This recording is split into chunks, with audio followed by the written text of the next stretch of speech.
Anders Fogh Rasmussen kritiserede i dag skarpt oppositionen for den syn på regeringens udenrigspolitik. Kritikken kom ved Venstres Ungdoms 100-års jubilæum. Og det var ikke ligefrem en festtale, statsministeren havde med på Skamlingsbanken ved Kolding. Her kritiserede Fogh oppositionen for dens modstand mod regeringens og Dansk Folkepartis alliance med USA i bekæmpelsen af islamistisk terror.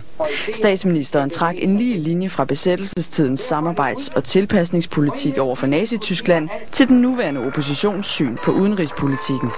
Senest så vi ånden fra Scavenius dukke op i nogle af kommentarerne til terrorbomben mod den danske ambassade i Pakistan.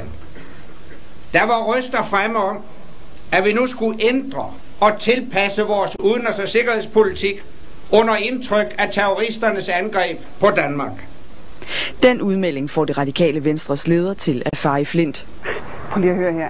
Det der historiediskussion, lad historikerne tage det nu. Det er bare omsvøb, fordi Fogh ikke vil have diskussionen om den første karikaturkrise og om den Irak-krig, han fik Danmark med i. Jo, men jeg er sådan set ikke ude på at forfølge enkeltpersoner, men det er synspunktet som sådan, og så må vi jo se, hvem der føler sig ramt af min kritik.